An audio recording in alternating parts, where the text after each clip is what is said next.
Example number 3.6 है, a conducting bar of uniform cross section lies along X axis with the end at X equals to 0 एंड x equals to L. मतलब एक road है जिसका एक and है 0 और एक एंड है एल, ठीक है। It is kept initially at the temperature 0, initial पे इसका टेम्परेचर क्या है, वो 0 डिग्री सेंसियल है। And it's lateral surface is isolated, और इसकी सरफेस आइसोलेटेड है, मतलब हीट पास आउट नहीं हो सकती। There are no heat sources in the bar, the end x equals to 0 is kept at 0 degree. वही जो बात ऊपर कही कि इनिशियली इसका टेम्परेचर जो है वो 0 डिग्री का है, मतलब एक्स 0 पे ये 0 डिग्री है। And heat is suddenly applied to end x equals to L, और फिर इसके दूसरे पॉइंट एल पे जो है हीट अप्लाई होती है, तो वहाँ पे there is a constant flux है, कांस्टेंट फ्लक्स होता है क्यू नॉट, ठीक है। At X equals to L, मतलब जी ये देख लें, ये एक रोड है, यहाँ पे एक्स इक्वल्स टू 0 है और यहाँ पे एक्स इक्वल्स टू एल है। 0 पे जो इसका टेम्परेचर है वो 0 डिग्री सेल्सियस है, और जो एल पे इसका टेम्परेचर है वो है क्यू नॉट, ठीक है। अब इसको सॉल्व करना है, वही अपनी हीट इक्वेशन यूज़ करेंगे, ठीक है। ये बाइनरी कंडीशंस बन गई कि टी 0 पे टेम्परेचर 0 होगा, और जब इसका पार्शियल डेरिवेटिव लेंगे एक्स के रिस्पेक्टिव, तो जो इसका एल पे जो इसकी एल एक्स जो एल इक्वल हो जाएगा एल के, तो ये Q not flux constant flux के इक्वल आ जाएगा। और इनिशियल कंडीशन ये थी कि जब स्टार्ट में हमने देखा कि जब टाइम 0 है तो उसका टेम्परेचर भी 0 है। यहाँ से ये देखें कि यहाँ पे टेम्परेचर अगर यहाँ पे टाइम 0 है ना, तो इसका टेम्परेचर भी 0 है, इसकी जो एक्स है वो भी इक्वल्स टू 0 है, ठीक है। यहाँ पे लेट कर लेंगे, हमारे पास दो तरह के टेम्परेचर डिस्कस किए जा रहे हैं, एक स्टेडी स्टेट टेम्परेचर है और एक ट्रांजिएंट पार्ट है, ठीक है। ये स्टेडी पार्ट है और ये ट्रांजिएंट पार्ट है। तो जब स्टेडी पार्ट होता है तो जो हमारे पास पार्शियल टी और पार्शियल टी होता है, time temperature with derivative of temperature with respect to time, तो इक्वल्स टू 0 होता है, ठीक है। जब इसको 0 ये इक्वल्स टू 0 रखेंगे तो ये वाली टर्म 0 हो जाएगी और अल्फा भी 0 हो जाएगा, तो partial square T over partial X square equals to 0 आ जाएगा। तो फर्दर इंटीग्रेट करेंगे, इंटीग्रेशन करने से T S equals to A X plus B आ जाएगा, ठीक है। इस पर अब हमने अपनी बाउंड्री कंडीशन अप्लाई करनी, कंडीशन इस पर अप्लाई करनी है। सबसे पहले जो बाउंड्री कंडीशन अप्लाई करेंगे वो ये वाली होगी, ठीक है।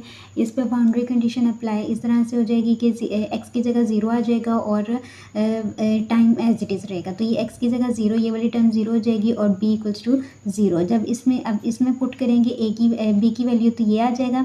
अब इसमें सेकेंड वाली बाउंड्री कंडीशन पुट करनी है, तो उसके लिए हमने इस टी का जो है एक्स के रिस्पेक्टिव से डेरिवेटिव लेना है ना।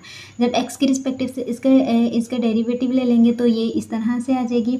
अब इसमें बाउंड्री कंडीशन पुट करेंगे, एक्स की जगह एल आएगा और टी एज इट इज़ रहेगा, तो ये पूरा का पूरा किसके इक्वल हो जाएगा, क्यू नॉट के, ठीक है। अब ये किसके इक्वल था, ए के, तो इसकी जगह ए आ जाएगा और ए इक्वल्स टू क्यू नॉट। इसको अपने अपडेटेड सोल्यूशन में पुट करेंगे, टी एस इक्वल्स टू आ जाएगा क्यू नॉट ऑफ एक्स के लिए, ठीक है। अब आगे देखें, आगे क्या करना है, हमने ट्रांजिट पार्ट स्टेडी पार्ट हमने सॉल्व कर लिया। ट्रांजिट पार्ट के लिए अब हमने दोबारा से जो है वो बाइनरी कंडीशंस को बनाएंगे, ठीक है। पुरानी बाइनरी कंडीशंस को यूज़ करते हुए वो जो स्टेडी स्टेट के लिए हमने बाउंड्री कंडीशंस यूज़ किए हैं, उनको यूज़ करते हुए हमने ट्रांजिट के लिए न्यू बाउंड्री कंडीशंस बनानी है, ठीक है। तो हम अपनी इक्वेशन ए मतलब कि इसको यूज़ करेंगे, ठीक है। इस पर हमने अपने अप्लाई करनी है ये फर्स्ट वाली कंडीशन, ठीक है। जब इस पे अप्लाई करेंगे तो T S of 0 plus T1 0 T क्या बनेगा, लेट्स सी देखते हैं। ये तो उसने कहा है कि तो टी 0 ऑफ टी जो है वो इक्वल्स टू 0 है, तो ये वाली टर्म तो 0 हो जाएगी, ठीक है। उसको थोड़ा सा रीअरेंज कर लिया क्योंकि ट्रांजिट फाइंड करना था, तो वो एक साइड पे कर लिया और बाकी दो हमने एक साइड पे कर लिए, ठीक है। तो वो पूरा इक्वल्स टू 0 आएगा क्योंकि ये हमने देखा था 0 की इक्वल है, और टी एफ ऑफ 0 मतलब एक्स की जगह जब 0 पुट करेंगे इस इक्वेशन में, जब x की जगह 0 पुट करेंगे तो ये भी इक्वल्स टू 0 हो जाएगी, मतलब दोनों वैल्यूज़ 0 की इक्वल हैं, तो यहाँ पे आंसर 0 आ जाएगा। अब सेकंड उसने बाउंड्री कंडीशन मतलब ये वाली बाउंड्री कंडीशन अप्लाई करने को कहा है, ठीक है। तो उसके लिए हमने क्या करना है, इस पूरे का x के रिस्पेक्टिव डिफरेंट डेरिवेटिव ले लेना, तो वो ये बन जाएगा, ठीक है। अब इसमें जब बाउंड्री कंडीशन अप्लाई करनी है तो ये वाली साइड फाइंड करनी है, तो एज इट इज़ रहेगी, ठीक है। इसमें उसने बाउंड्री कंडीशन में कह दिया कि ये वाली वैल्यू जो है क्यू नोट के इक्वल है, तो ये क्यू नॉट के इक्वल आ जाएगा। और ये जब हमने पुट किया था तो हमारे पास ये टी आया था, ठीक है। इसका एक्स के रिस्पेक्टिव डेरिवेटिव लिया तो ये क्यू नॉट बन गया, ठीक है। तो मतलब आप इसकी जगह अगर हम क्यू नॉट पुट करें, क्यू नॉट ऑफ एक्स, ठीक है, क्यू नॉट ऑफ एक्स, और उसका एक्स के रिस्पेक्टिव से हमने डेरिवेटिव लेना है, तो ये हमारे पास बनेगा क्यू नॉट। तो वो हमने डायरेक्ट यहाँ पर पुट किया, तो इनकी कटिंग होकर ये इक्वल्स टू 0 हो जाएंगे। अब हमने ये दोनों बाउंड्री कंडीशंस अप्लाई कर ली हैं। ये अब हमने इनिशियल कंडीशन अप्लाई करनी है, ठीक है। उसमें वो क्या कह रहा है कि टाइम 0 हो जाएगा तो टेम्परेचर 0 रहेगा।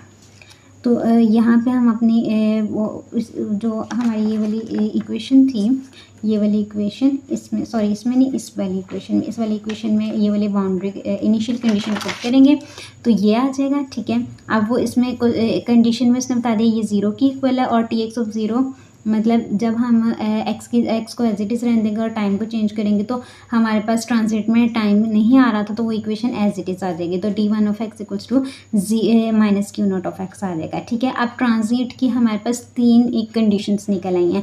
फर्स्ट कंडीशन ये है, ये बाइनरी कंडीशन है, ठीक है। सेकेंड कंडीशन ये है, ये भी बाइनरी कंडीशन है। और थर्ड कंडीशन ये है, ये इनिशियल कंडीशन है। क्योंकि ये दोनों बाइनरी कंडीशन से निकालें तो ये बाइनरी कंडीशन होंगी, ठीक है। ये इनिशियल से निकली हुई है तो ये इनिशियल कंडीशन होगी।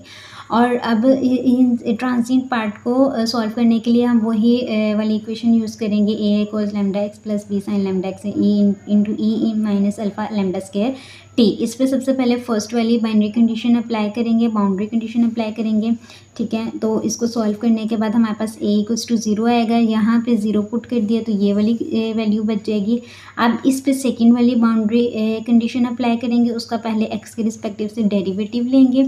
एक्स के रिस्पेक्टिव से जब डेरिवेटिव लेंगे, एक्स के रिस्पेक्टिव से डेरिवेटिव लेने से ये आएगा, ठीक है। और यहाँ पे हमें पता है कोस लैम्डा एक्स इक्वल्स टू 0 हो जाएगा। लैम्डा की वैल्यू निकाल लेंगे, ठीक है। अब इस लैम्डा की वैल्यू को इस अपने अपडेटेड सोल्यूशन, मतलब कि इस वाले सोल्यूशन में, इस वाले इक्वेशन में लैम्डा की वैल्यू यहाँ पे भी आएगी और यहाँ पे भी आएगी, ठीक है। अब जब लैम्डा की वैल्यू को पुट कर दिया तो ये जो n है ये वेरी करेगा 1 to इन्फिनिटी। तो हमने सुपरपोजिशन प्रिंसिपल अप्लाई कर दिया, समीशन आ जाएगा, ठीक है। अब ये लास्ट वाली ये और ये दोनों बाउंड्री कंडीशंस अप्लाई कर दिए। इनिशियल कंडीशन को अप्लाई करना है। इनिशियल कंडीशन को अप्लाई करेंगे तो वो क्या कहता है कि ये किसके इक्वल आएगी, minus Q not of x के इक्वल आएगी, ठीक है। तो इस पूरे में हमने क्या करना है, टी को 0 रख लेना है और वो पूरा इक्वल हो जाएगा minus Q not of x, ठीक है। तो यहाँ पे सारे पुट करने के बाद ये जो टी है इसकी जगह 0 पुट करेंगे। तो जो इस टी की जगह 0 पुट करेंगे तो ये वाली वैल्यू ई 0 हो जाएगा, ई की पावर 0 हो जाएगी और ये 1 के इक्वल हो जाएगा। तो हमारे पास जो कंडीशन में इक्वेशन आएगी वो ये आएगी, ठीक है। अब मैं क्या कर रही हूँ कि मैंने दोनों साइड्स पे 2m-1 पाई एक्स ओवर 2l के साथ मल्टीप्लाई किया। जब मल्टीप्लाई किया तो उसके बाद मैंने क्या करना है कि इंटीग्रेशन अप्लाई कर देनी बिटवीन 0 to l, ठीक है। इंटीग्रेशन ये वाला जो इंटीग्रेशन बिटवीन 0 to l है, ये वाला पार्ट है Fourier half range Fourier sine series का, ठीक है। तो मैंने इसको डायरेक्ट कर दिया, साइन के साथ मल्टीप्लाई कर दिया, ठीक है। और दूसरी साइड पे मेरे पास आंसर ये 2 कंडीशन में आएगा, ठीक है। ये थोड़ा सा आपको याद करने वाला काम करना पड़ेगा। अगर n इक्वल्स टू m नहीं होगा, मतलब दोनों n और m इक्वल्स नहीं होंगे तो आंसर 0 आएगा। और अगर n इक्वल्स टू m होगा तो bml/2 आंसर आएगा, ठीक है। आफ्टर इंटीग्रेशन बाय पार्ट्स, मतलब आपने यहाँ पे इंटीग्रेशन बाय पार्ट्स अप्लाई करनी है। इंटीग्रेशन बाय पार्ट्स करने के बाद आपके पास ये आंसर आएगा। मैंने इसको डायरेक्ट सॉल्व किया, आप भी इसको डायरेक्ट सॉल्व कर सकते हैं, ठीक है। तो डायरेक्ट सॉल्व करने के बाद बी एम का आंसर मेरे पास ये आया, ठीक है। और अब मैंने इस बी एम को अपने इक्वेशन, मतलब कि ये जो मेरे पास इक्वेशन आई थी सुपरपोजिशन प्रिंसिपल लगाने के बाद, ये वाली इस इक्वेशन में मैंने बी का आंसर, यहाँ पे बी का आंसर पुट कर देना और बाकी सारी इक्वेशन एज इट इज़ रहेगी। तो ये मेरा फाइनल आंसर आ जाएगा।